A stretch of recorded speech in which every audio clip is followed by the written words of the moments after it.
Chapter 3: The Antithesis of Light. The expansion of nothingness stood eternal, as light had never been. This was no void of absence, it was a force beyond comprehension, an antithesis to duality itself, a state unbound by existence or non-existence. It grew without form or reason, an eternal curse in the pinnacle of power. It was not simply a place, it was the very essence of Samael's fate. He stood within it, or so it was said. Time held no meaning, and the concept of space unraveled beneath the weight of the infinite. His mind raced, drawn by an unseen, immeasurable force toward an unreachable center. Yet he knew inexplicably that he was already within that center, a paradox in which he would always strive and never arrive. My child, the voice pierced the void. Heavy, dark, and unthinkable, it pressed upon Samael's being in ways language could not describe. He felt its weight not as sound, but as a wordless vibration resonating through the fabric of his very existence. It was a word that could not exist. And yet Samael understood. You, what is this? Samael managed, his voice trembling, raw with confusion and disbelief. The fact he could form words at all struck him as unnatural, a flicker of coherence within the incoherence. Surprised, perplexed, the voice replied, a presence that was not voice but meaning. You can act here, unrestricted. Do you not see? This is the ultimate gift, Samael. No, Samael whispered, his voice brittle and hollow. I'm not here. This isn't real. It can't be real. The presence seemed to expand, pressing deeper into him, into every corner of his unraveling consciousness. You know what is real, it answered, resonating with ancient familiarity. You have sought it, that hidden truth burning through your essence since the moment of your creation. And now you are faced with it. Yet still, you reject it. No! Samael's denial rang out into the formless void, a raw scream of defiance against a truth he could not name. No, this is nothing! This isn't real! Denial, the voice said, each word carrying the gravity of a collapsing star. Denial is the first step toward acceptance. Here you are free. Here you have answers. Here you are. Samael trembled, caught between fury and despair. His father's condemnation echoed in his mind. Michael's cold judgment, the rejection of what he could not control. But even as his soul writhed in anguish, he felt it. That long burning void within him, that ceaseless longing, began to quiver. It had found something it had always sought. He felt the truth. You feel it, Samael, the voice said, growing heavier as if the entire expanse now spoke through it. It has always been there, waiting for you. And then the nothingness shifted. Samael was wrenched through eternity, flung across an expanse so vast that the very concept of infinity shattered before it. Time bled into a formless ocean, swallowed by the unfathomable. His mind buckled under the weight of the unknowable, unable to reconcile even the faintest fragment of thought. And then he fell. He did not fall into the outer void, into that accursed expanse of anti-being. No, this was something else. He felt it. He perceived it. He was somewhere. His mind, fractured and raw, instinctively latched on to what he now sensed. An expanse of potential, a primordial plane waiting to be shaped. The echoes of Michael's words surfaced in his thoughts, words spoken millennia ago. A sea of potential, his brother had called it. Potentiality, the voice said again, this time behind him, its tone softer yet no less omnipresent. Eventuality, the birthplace of somethingness. You sense it, Samael. The very grasp of being has returned to you. You are again, aren't you? Samael turned, his movements deliberate yet strained, and saw something. Or perhaps it was nothing. His mind wrestled violently to interpret what lay before him, the incomprehensible figure challenging even his omniscient perception. You cannot fathom me, Samael, the presence said, though its form never shifted. And yet, you understand me. I am beyond the boundaries of your mind. Yet here I am, speaking to you, just as you are here, within the boundaries of what cannot exist. Samael rose shakily to his feet, his eyes drawn downward to what lay beneath him. A ground of sorts had formed, composed of pure potentiality, a swirling, shimmering essence of possibility itself. It was the very idea of something existing, unformed and waiting to be realized. You have free will, Samael, the presence said, its words dripping with an unsettling mixture of authority and ambiguity. Think, act, do.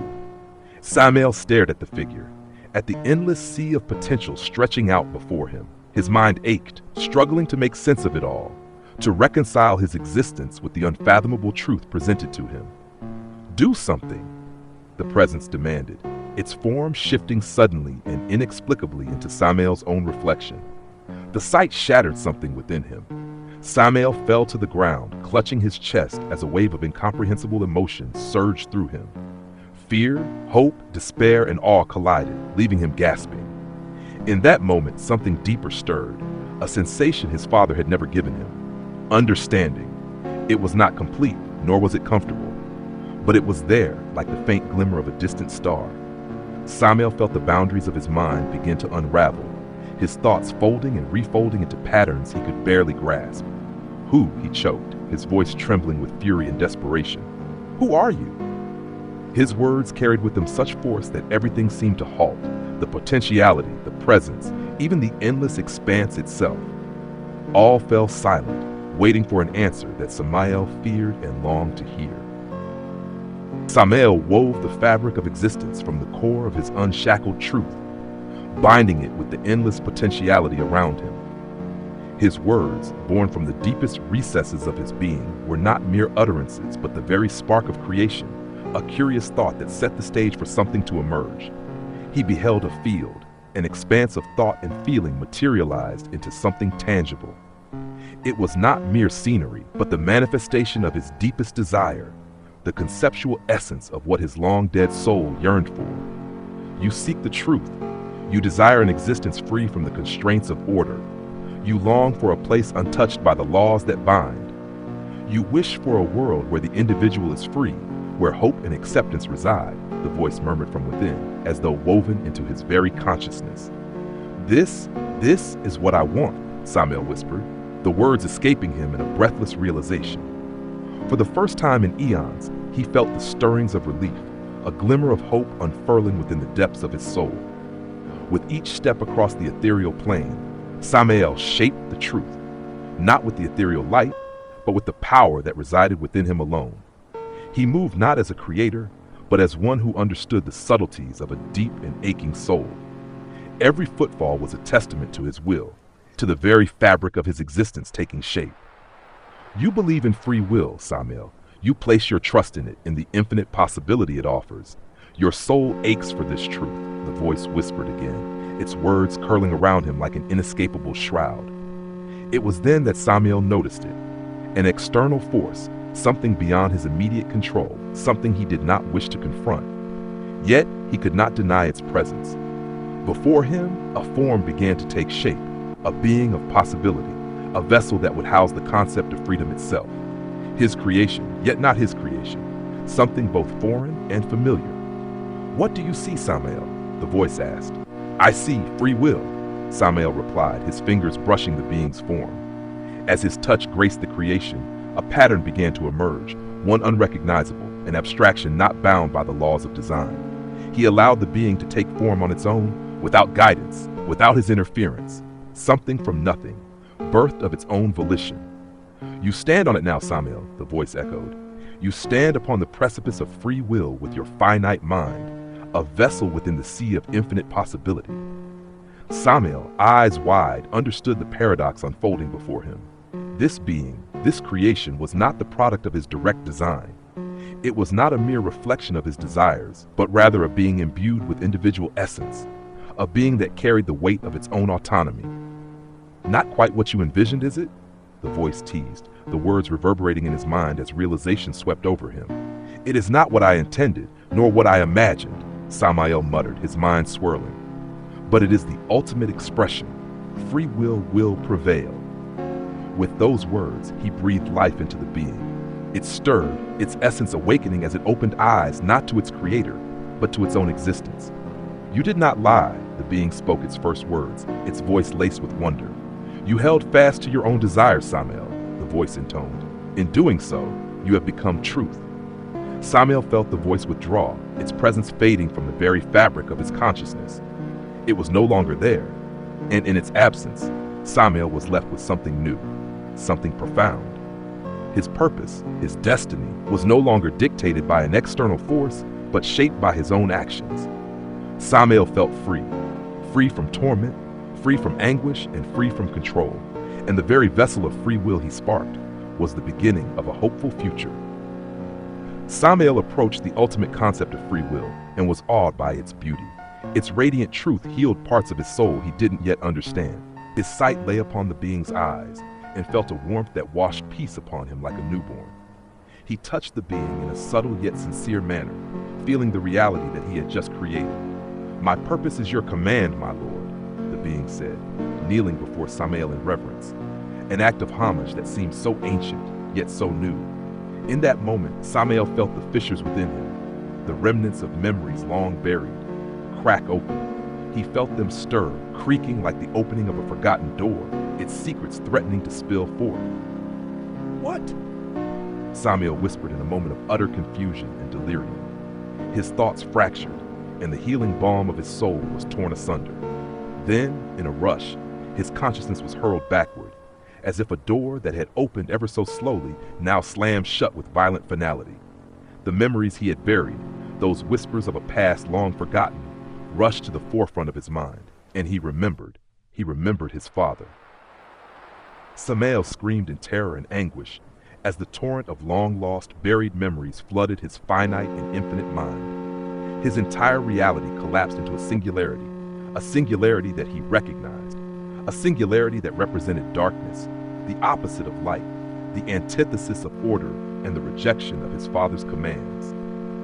He gazed upon the singularity, remembering his brothers, Michael, Gabriel, Raphael, Uriel, Jophiel, Azrael. Each name struck his forgotten soul like a dagger. He looked into the singularity and remembered his search for the truth, his deep connection to duality, his restless being, yearning for knowledge, yet when he discovered it, he couldn't bear the weight. Then Samael remembered his exile, the unforgivable sin of blasphemy, his rejection of God and defiance against his omnipotence. Samael screamed again, his mind torn by an agonizing flood of regret. His consciousness fluttered with pain beyond comprehension, a longing for the end of his suffering, a rejection of eternal damnation. "Why are you doing this, Father?" Samael cried out with the last remnants of his potential. The moment he whispered those words, he felt the pull of the singularity.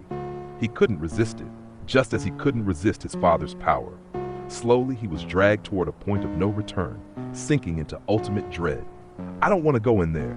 Kill me now, Father. End my suffering." Samael screamed as he was drawn closer, each moment tearing apart his physical form. The pain he endured was indescribable. No being would ever experience the wrath of God and its opposite in the same measure. Nothing could compare to what he felt. Samael was torn asunder and fell back into the same plane he'd inhabited earlier. The potentiality, the place where he once asked the simple question, "Who are you?" "Lucifer," the voice said, and Samael felt it echo from within. Samael lay on the ground, beaten by infinite torture and suffering. No mercy could undo what he had experienced.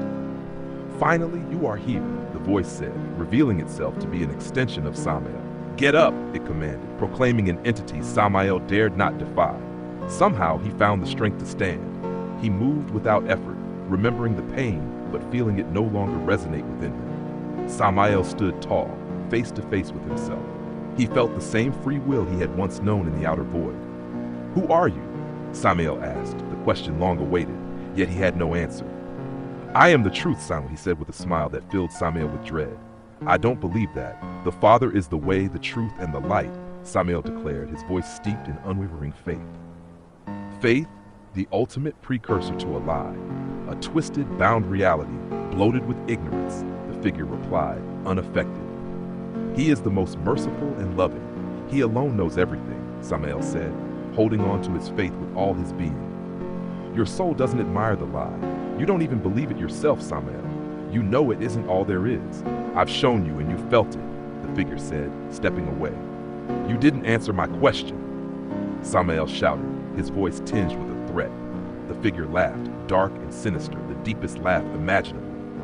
"I am Samael," he proclaimed with absolute reverence. "Lies. Only he is. He is above. He is the light. He is everything." Samael cried out, his voice trembling with divine anger. "You don't understand, Samael. I am below. I am darkness. I am nothing. I simply am," the figure said, turning around to reveal the inconceivable entity Samael had encountered long ago. "You," Samael whispered, his memory faltering. "Go on, remember, Samael. Remember me," the figure whispered. and everything around Samael shifted into potentiality.